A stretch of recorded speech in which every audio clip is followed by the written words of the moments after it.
Hello and welcome to Vantage Point.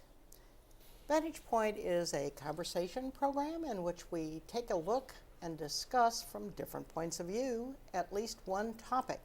And this is a topic that we think is of particular interest to our residents. Today we're talking about legacy. Kathleen Taylor, my co-host, and I spent a lot of time trying to figure out exactly what legacy was. We looked in the dictionary, we Googled, we spent a lot of time, and we came up with our very own definition that is very simplistic and a little bit on the crude side, but we like it. It's called it's stuff people leave. Now, we're not talking about material stuff today. We're talking about everything else. So with that, then, I will turn this over to my co-host, Kathleen. Yeah, well, we want to introduce Joyce. We certainly do. Joyce Govins is going to be with us today. You're the ethical will expert on campus. I think Marcia just designated you that a few minutes ago. And you're going to share with us what you have, sort of the things that you've been doing with ethical wills for you. You had said maybe 25 years, right? 20 years at 20 least, years, which really. is amazing. But I also did want to add, since we did develop our own definition, but in the process of doing the Google, we did find another definition that we kind of liked for ethical wills. And this is by Andrew Weil, who's a pretty well-known doctor of holistic medicine and integrative medicine. Right. He talks about preparing an ethical will as a gift of spiritual health to leave to family, and asserts that the ethical will's main importance is what it gives the writer in the midst of life. The goal of writing an ethical will is to link a person to both their family and cultural history, clarify their ethical and spiritual values, and communicate a legacy to future generations. It addresses people's universal needs, and this is the part I like the best. Writing an ethical will clarifies identity and focuses life purpose. Writing an ethical will addresses people's needs to belong, to be known, to be remembered, to have one's life make a difference, to bless and be blessed.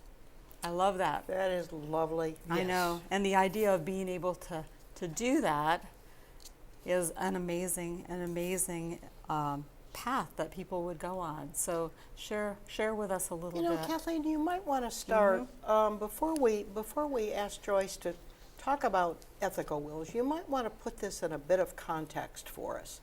That ethical wills are just part of what we're addressing here in terms of legacy. Right, yeah. I mean, I think that we're going to be talking about all the different ways that we want to leave an imprint. And I think that that's something that we know our residents are thinking about as we get older. Those are things that we think about. We kind of look back on our lives and we go, did our lives mean anything? What did I learn? Hospice calls it life review. Life review is something that people do, yeah. So, and I think it's taking stock. And then, from that taking stock, you go, what's the important stuff that's left over? I've had some bad times, I've had some good times, but, what did I learn that I want to pass on? Right. Yeah. Well, when my mother died, my dad, as I left to come back to Washington, handed me a book called 1001 Beautiful Things. In it, my mother had underlined in red ink all of the things that were really important to her. And she said, Gerda was once asked by a friend what he would suggest as a daily exercise for spiritual betterment. He said, I would like to read a noble poem. I would like to see a beautiful picture. I would like to hear a bit of inspiring music. I would like to meet a great soul. And for my fellow men, I would like to say a few sensible words. Nice. And you treasured that, I'm sure. Oh, I can't tell you how many times I've opened that book and read it and felt like I've had a conversation with my mother. Yeah. And so ethical wills can take all kinds of shapes. All right. So you're saying that the purpose really is to allow a person to take stock of their life and to tell our friends, our family, the world, what we want them to know about us, what we Right. valued. Right. Tell us more about what an ethical will looks like, or what it is. Well, these letters were windows into the soul of those who wrote them. And they were a way to transmit what was valuable and what was important to them. And can you imagine getting one? It reflects the voice of the heart, because it's a love letter to your family. Every ethical will is unique, is as unique as the person writing it. It's a personal legacy letter, and what I want my loved ones to know about me.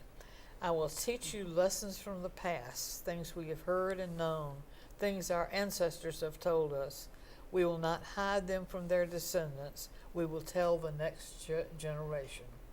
And it's a way to, to know a little bit more about your family history, a little bit more about what really was important to your mother or father. And I think it was an interesting experience. It's not easy to write because you got to be truthful.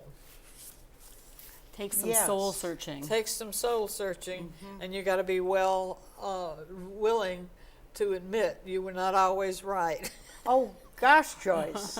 Or Yeah. or perfect. Or I'm not that perfect. you weren't perfect. It's not an easy thing to receive either, because there's a temptation for the person writing it to say, well, now what you really ought to have done was X, Y, Z. It's not a teaching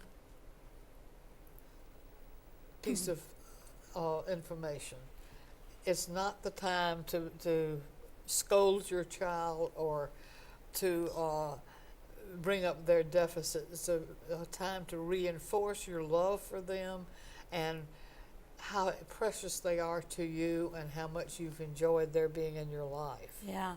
Marcia and I were talking about that just in terms of the voice that you would take, if they could imagine your voice saying this to And them. that's And you right. had said it's a voice of the heart. It is a voice of the heart. It's a voice of love. Exactly. I periodically write letters to my grandchildren, and I give them a copy, but I also keep it with the ethical will. And so every once in a while they'll say, Grandma, well, you haven't written a letter in a while. And it's very interesting They to me. clearly cherish them. And my grandson said, you write more to Carolyn than you do to me. And so I have to make up for that deficit. You have to be careful to be even-handed. Yes, yes, very much so. But don't try to script someone else's life. This document should be a love letter from the heart. Don't assign guilt or blame. This is not the place, because you are not there for the person to tell you their side of the story. And so that's one of the things that I think is very important too. And of course, I can't find my next piece of paper that I want. What did I do with it? Here it is, right here. What I want my family to know. And this is one way to do it. The most important thing I've learned in my life, the best period of my life. If I could give anything in the world to my heirs, what would it be? I would like to be remembered as. I'd like to share my personal values, my spiritual values, biblical verses that sustain me, I'm grateful for, I feel love and affection for, I feel most passionate about. These things I have loved in my life and experiences I have cherished. And I will share with you one of those experiences. Hearing Aida and Carmen never failed to evoke for me the smell of a fourth grade classroom. Now, Joyce, let's stop for a second and put this into context a little Okay. bit, because as you and I discussed, this is a memoir. And yeah, I should probably explain, Joyce, that you and I are in the memoir writing class Yes. together, and we're going to talk also about memoirs, but this is such a splendid example, both of a memoir, which we'll talk more about later in this program and probably in another program as well, in addition to being something that you I wanted to recall pass on. that you wanted to pass on. And this is so beautifully written. These things I have loved in life is the category under which I wrote it. Hearing Aida and Carmen never failed to evoke for me the smell of a fourth grade classroom in Jackson, Mississippi. That's where I first heard those two operas.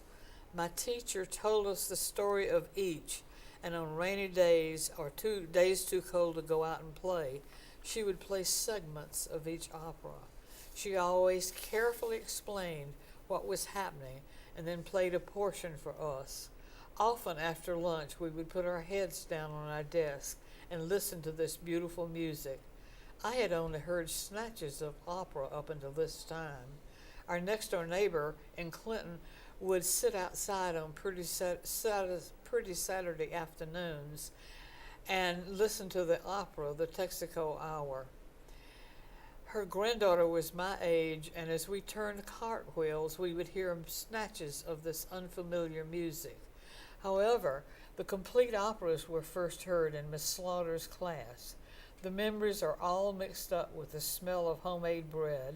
Most of us carried our lunches, sweat, gassy stomachs, and chalk. I can still close my eyes and see that classroom with its pictures of Africa around the room. That was our continent for the year. I could see the bunches of bananas I had made myself sick drawing, coloring them yellow and sprinkling them with brown spots they hung on one wall. I could hear the unfamiliar instruments that sounded so strange and hear the words that didn't make sense. They had vowels and consonants, but they were put together in combinations that were truly foreign to my southern ears. And I can still remember the awe I felt at hearing the combination of sounds and spaces and instruments and voices in solo or harmony. They were so glorious. I would tingle with excitement and long to see those instruments. The only instruments I had heard or seen at that time in person were piano, organ, trumpet, baritone, guitar, and accordion. My brothers played the trumpet and the baritone. So these strange, beautiful harmonies created pictures in my head of emotions, of feelings. I had no words to explain this, so I would just say, I liked that. I was sick one week and missed hearing a segment each day. I was so devastated that Miss Slaughter let me stay in at recess and listen all by myself to the parts I had missed. I have never felt so privileged. These memories are one of my most cherished experiences. Wow. That was nice. Yes, it's Joyce's writing is absolutely awesome. Yeah. That was lovely, Joyce. Well, thank you. And intimidating for people that might be thinking about doing an ethical sure, will or a memoir. sure, So for sure. you set a high bar, but you don't have to be quite so literary and still be able to do one, right? Oh, no. Well, let's read one from a 47-year-old man who wrote the following ethical will for his family. To my family, in reading my ethical will, I hope that you find very few surprises. I believe I've been open about the things that I've valued over time. I've always also tried to live my values on a day-to-day basis. I trust that I exceeded much more often than I've failed. As I matured and accumulated life experience, and life is a great teacher, I think I gained an appreciation of the importance of balance in my life. Balance among the family, work, spiritual and physical aspects of life, and having fun It's easy to let things get out of balance. When they do, life can get out of control and become miserable. Always try to maintain a balance in your life. Having a good sense of humor is very important. I know you've all moaned and groaned at my puns from time to time. Overall, the laughter was well worth it. It's important to have fun, and there's humor in almost all aspects of life. It's impossible to be successful in everything you try to do, so don't be afraid of making mistakes. Just be sure you learn something from them. Sometimes you can learn more from a mistake than from always doing everything right. Respect life, yours and others. I'm a believer in the idea of treating other people the way you want to be treated. This is the proverbial golden rule. My hopes to you are that you find a vocation that adds value to the world.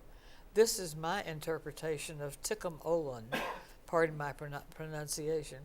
I feel very lucky to have worked in the hospice world and devoting some of my energies to issues people face at the end of life. I think trying to relieve suffering has been a worthwhile pursuit for me. I hope you continue the traditions and faith of Judaism.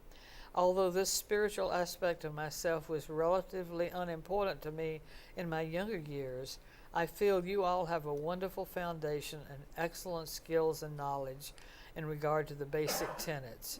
I hope you will be able to pass these on to future generations. I hope you are as lucky as I was in finding a soulmate like Sandy to share your life with, someone with whom to enjoy time together, grow together, solve problems together, face challenges together, support each other, and laugh and love together. It may not last forever, but the effort of staying together is worth it. As I look back over my life, overall I am happy with what I've accomplished. I've tried many things and would like to try some more.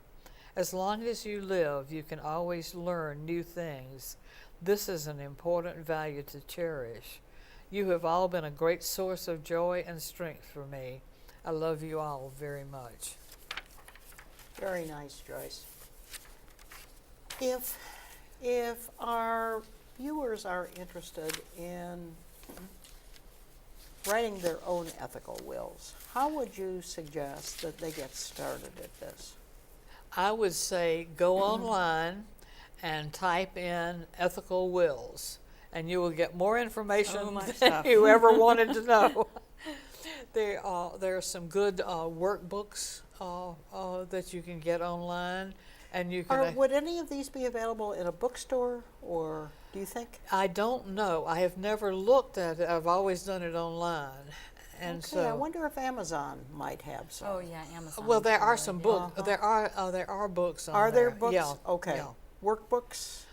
Yes. Mm-hmm. Okay. I have one here that I used an ethical will workbook. And it goes at it a little bit differently than what I have suggested. It has an introduction, and then it has fill in the blanks types of things that you might do. Why did you? It asks specific questions. Yeah. Why did you choose your current profession? You have $5,000 and are told you must divide it equally among 5 charities. Which ones do you choose? Oh. What's the most Okay, that important could be thing kind you of fun. learned? Yeah. Yeah. If you had all the money in the world, what would you do? And so it's thought provokers, things to make you think. It certainly would be. Yeah. And Where did you get that, Joyce? I first took an ethical will course at Calvary Baptist Church in Washington, and this is the workbook that we used. Oh, that's the workbook. Yeah. Now, is that published? I have no idea. I really don't know anything about it. I hadn't thought that far ahead, frankly. Well, that's okay. But you can it really, there are many of them. Okay. And All right. almost any one of them will make you think of the things that And you you ought wouldn't to do. necessarily have to use that form, but it No. would give you, again, But as you you're could- saying. do research and find something that resonated with you too, I'm sure. Exactly. I mean, I have here an example of a short one. If I can find it real quickly here. The short version: what I believe, things I did, things I learned, dreams for my children, grandchildren, and significant others. Yeah. So there are different, many different forms. They're great fun to do. I did my first one back in the 80s, and have kept moving it up. What was fun for you about it? It was fun to hear what other people valued. I was in a class with people, and that was very interesting to say, gee, I hadn't thought about that, so I would add that to mine. Right. Yeah. Yeah. We, Joyce brought this to our memoir writing class, and I think one of the interesting things, Joyce, was that there was not a person in there, as I recall, that had heard of ethical wills. I think this is not something one that had. was there one. Yeah. Yeah, I think this is a new concept to folks, and certainly resonates with our age group. Well, it's very interesting because there are ethical wills in the Old Testament. Yeah, it's actually an old concept, but nobody's Okay, nobody all right. It's taken a a while to Jewish get on. tradition Yeah. to do The this. Judeo-Christian Yes. tradition. But the Christians didn't pick it up till much later than the I Jewish see. people did. Yeah. And so they are the experts and have done a tremendous job of showing us how to write these and what's important. One of the things that Kathleen and I have been talking about for the last couple of months, really, is the notion of death classes or courses, and hospice now is interested in a death forum. And I think that this, and possibly even death cafes, which we went online and found something about. And I think the whole notion of ethical wills would absolutely fit right into that kind of presentation or forum, or however we end up doing such a thing. Well, this is what I've done today is just a tiny glimpse of the possibilities. Yes, yes. Well, Now- we had talked too about, I think this is a subject that, is probably not going to be covered today, so to do another show for sure. But also to think about maybe doing some workshops here on campus, that if there's an interest, that would be something, because I do feel like people could think it's a great idea, but really get sort of stopped. You would get overwhelmed if you Yeah. don't have Some guidance. some guidelines, and that's why I would say go online to Ethical Wills, and you will find something that attracts you. And it can be in the form of a video, it can be in a letter, it can be in Just a poem, just voice, as you were just saying. voice, Right. and it's not limited just to a written document, and so I think. Well, this is hot off the press, but hospice is definitely interested in not just a death forum, but also having a portion on ethical wills. right. So, Joyce, I think you will be asked to do this. And Joyce didn't know this before, so this is news to you. Yes. But they definitely are interested in this. I actually did this for the Monday night church for one service. Oh, did you? Now, here at Green Spring? I did about. Were there a lot of people interested? Well, I did about a 15-minute presentation on it, so some people picked up on it and went with it. But Well, one of the things that we want to continue this conversation, and we are going to have a second Vantage Point show on the subject of legacy, at least one more, possibly two. Right. What we also want to be talking about is the more formal notion of memoirs. And I'm just so delighted that you read that one. The idea of who we are expressed in memoirs. I will be bringing in one or two books of memoirs that residents' children have put together into book form along with pictures, and they really are a wonderful compilation of one's life. I'm just thrilled when I see the members of our memoir group bringing in Right. books. We have several folks who have done Yeah. that. Yeah. Well, I just think the idea of your story, you know, I think that's just so important. Well, it is. And I know from being a child whose parents died pretty young, I don't have a lot of their story. I never had a chance. And so I just listen to this and go, wow, you know, it would have been really nice if I would have had those Yeah. written words, because sometimes it's really about timing too. You might not be ready to hear something when your parent might be saying it, but if you're reading this afterwards, it could resonate with you. So I think this idea has so much to offer, and I'm really looking forward to being able to expand it to another show. I was very fortunate to have a family that sat on the front porch when they visited and told family stories. Now, this is such a Southern thing. It is. It is very much we so. should tell folks who don't know you, Joyce, Yeah. that you grew up in Mississippi. Yeah. Yeah. I mean, they couldn't tell, of course, from your accent. Of course not. The storytelling. Just that wonderful Southern, and you tell stories in a different way, I think, than we Midwestern folk. Yeah. You really are a storyteller. It's a storytelling population. That's how they passed on the stories of their lives and the things that they did. How many generations back do you Can have I go stories back? about? I can go back 9 generations. Not Wow. Actually, I can go back to 1630. with stories?